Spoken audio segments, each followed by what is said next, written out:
ఐవీకి ఎప్పుడు కూడా 100% bio availability అనేది ఎక్కువ ఉంటుంది కంపేర్ టు ఓరల్ అన్నమాట. ఓకే, అండ్ నెక్స్ట్ దీనికి షార్ట్నెస్ ఆఫ్ యాక్షన్ ఎందుకు అంటే C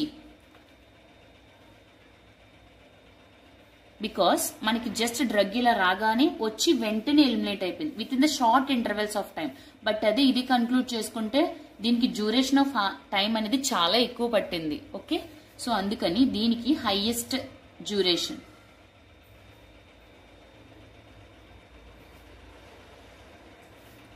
and next coming to action.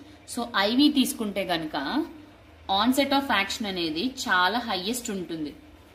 But అదే ఈ ఓరల్ కి చూసుకుంటే ఆన్సెట్ ఆఫ్ యాక్షన్ అనేది అంటే డ్రగ్ దాని యాక్షన్ చూపించేది కొంచెం లేట్ ఉంటుంది అనమాట. ఓకే, లేట్, దీనికి fast. So this is the first and foremost concept బయో అవైలబిలిటీకి అర్థం చేసుకోవాలి. అండ్ ఇంకొకటి బయో అవైలబిలిటీ ఫార్ములాని మీరు ఖచ్చితంగా నేర్చుకోవాలి. To measure the bio availability మనకి ఒక ఫర్ ఎగ్జాంపుల్ ఒక ఎక్స్ అనే పేషెంట్ ని కనుక క్యాల్కులేట్ చేసుకుంటే మనం తీసుకున్న డ్రగ్ ఎలా తెలుస్తుంది ఈ టైంకి ఇంటర్వెల్లో హైయెస్ట్ ఉంది ఈ టైంకి ఇంత తక్కువ ఉంది అని ఎలా తెలుస్తుంది అంటే బయో అవైలబిలిటీ అనేది. సో ఒకే drug same drug remember same X అనే ఒక paracetamol or whatever it may be తీసుకుంటే దాన్ని ఐవీలో ఇస్తారు ఫస్ట్ టైం. ఐవీలో ఇచ్చినప్పుడు which is nothing but the standard ఎంత యాక్షన్ చూపిస్తుంది అనేది గుర్తుపెట్టుకుంటారు. Okay, and next one is nothing but the oral అంటే మనం మెజర్ చేస్తున్న డ్రగ్ కి which is nothing but the we will say as test drug. Okay, ఈ టెస్ట్. సో మనకి ఫస్ట్ తెలియాల్సింది ఏంటి, ఇది ఆల్రెడీ స్టాండర్డ్ మనకి ప్రూవెన్. సో మన డ్రగ్ తెలియాలంటే కనుక బయో అవైలబిలిటీ ఎలా మెజర్ చేస్తామంటే area under curve for oral test drug divided by area under curve for IV which is nothing but the standard drug. So ఇది formula for calculation of bioavailability. And ఎప్పుడైనా సరే ఒకే drug కి దాని యొక్క oral studies తెలియాలంటే దాని standard IV studies తో compare చేస్తారనమాట. Okay, which is denoted as if and which should be 1 and it should be 100% for IV. And one more thing ఈ పాయింట్ లో ఇంకొకటి కవర్ చేయాల్సింది ఏంటంటే ఏయుసి.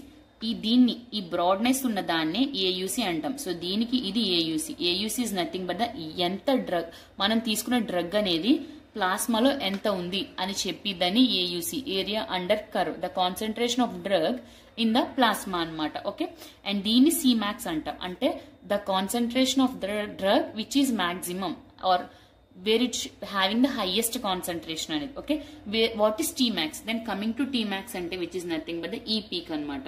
సో ఇక్కడి నుంచి ఇక్కడికి అంటే టీమాక్స్ ఈజ్ నథింగ్ బట్ ఏ టైంలో ఏ మాక్సిమం టైంలో కాన్సన్ట్రేషన్ ఆఫ్ డ్రగ్ అనేది హైయెస్ట్ గా ఉంది అని చెప్పేదాన్ని టీమాక్స్ అంటారు. రిమెంబర్ అగైన్ సిమాక్స్ అంటే ఎక్కడ డ్రగ్ అనేది ఎక్కువ చూపిస్తుంది అది సిమాక్స్. What is టీమాక్స్? ఎక్కడ కాన్సన్ట్రేషన్ ఆఫ్ డ్రగ్ అనేది ఏ టైంకి ఎక్కువ ఉన్నది అని చెప్పి దాన్ని టీమాక్స్ అని అంటాం. So this is the concept bio availability. And ఇంకొక పాయింట్ గుర్తుపెట్టుకోండి, ఏదైనా డ్రగ్ కి మనం మెజర్ చేస్తామంటే ఆల్రెడీ దాన్ని ఐవీతో మెజర్ చేసి ఉండాలి. ఓకే, సో ఈ రెండు రెఫరెన్స్ పెట్టుకుంటే మనకి మెజర్మెంట్ ఆఫ్ బయో అవైలబిలిటీ అనే నెక్స్ట్ టాపిక్స్ చాలా ఈజీగా ఉంటుంది. ఓకే, ఐ హోప్ ఏదైనా డౌట్ ఉంటే కమెంట్ చేయండి, ఎక్స్ప్లెయిన్ చేస్తాను. Okay, thank you.